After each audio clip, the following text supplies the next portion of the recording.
We'd like to thank our sponsors for this podcast, Game Up. They make a adult beverage that is thirst quenching because it's made with a special blend of electrolytes. It comes in 4 great flavors: a fruit punch, orange, lemon, lime, and grape, and a variety 8-pack. All of them are delicious. And it's a low carb with only 110 calories per can. So enjoy your Game Up. Past week's UFC Fight Night card, a little more name value, and ended up being a pretty decent card, I thought, from what I saw.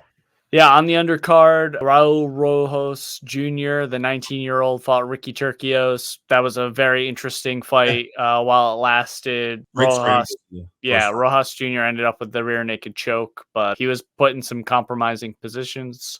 So that was a good fight. But let's talk about this co-main event. Dominick Reyes versus Dustin Jacoby. Boy, we got this one wrong. The chin has been suspect now on Dominick Reyes since he took John Jones to the limit, and a lot of people thought he won that fight. He got knocked out basically 3 times in a row. Solid, hard knockouts, too, by Blachowicz. That Yuri spinning elbow was absolutely brutal. A lot of brutal finishes. Time off. Dustin Jacoby, I wouldn't consider him one of the elite, but he's a tough fighter, and he's got that kickboxing style. I thought, okay, this is just going to be bad news for Dominick Reyes coming back. But I was wrong. Dominick Reyes might have got clipped in the first few seconds. I'd have to go back because it was such an early fight. But basically, once that happened, Reyes, not afraid at all, not gun shy at all after coming off brutal knockouts. Gets right in there, marches on, catches Jacoby, and finishes him. And the only criticism I could say is on something like this is that it's not like Dominick Reyes got his chin really tested, because the moment he got right in there and then he finished. But I mean, hey, you're not in the sport to take big punches anyway. So right, you don't want to test your chin. You hope every fight's like that where you're not getting it tested.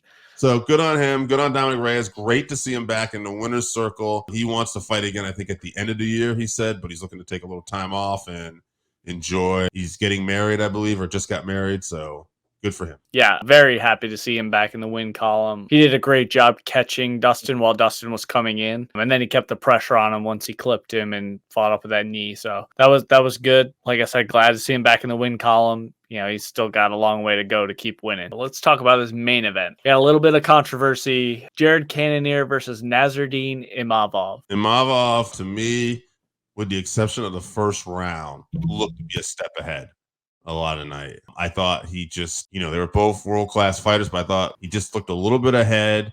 And then, was it round 4?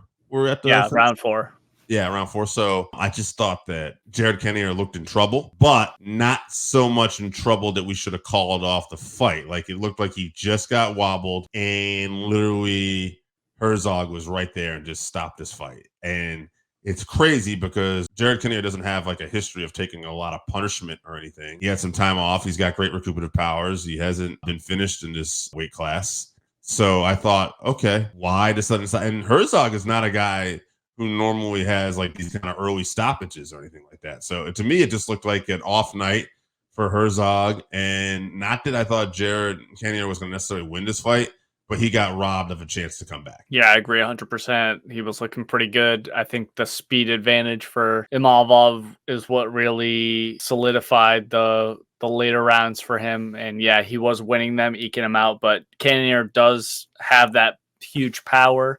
Yeah. So he always has a chance to knock him out, especially when he's rocked and Imavov is putting that pressure on him and he's on his back foot. He could always land that shot to knock him out. But like you were saying, Jason Herzog, who is usually a great ref, all credit to him. He made a bad call here and stepped in a little early.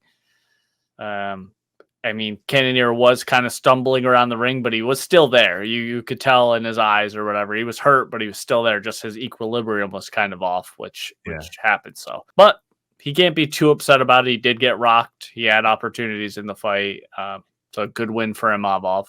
Cannonier will be back. It's just a bump in the road for him. I know he's 40 or whatever. Yeah. But he still looks great. Yeah, I agree. If you haven't tried Game Up, then you are missing out. Imagine your favorite seltzer and your favorite sports drink had a baby, but it's way better than that. Each can is 110 calories, low carb, 4.9 ABV. It's a nice light drink that is not light on flavor. Game Up comes in fruit punch, orange, lemon, lime, and grape. Pick it up at drinkgameup.com or at your nearest liquor store.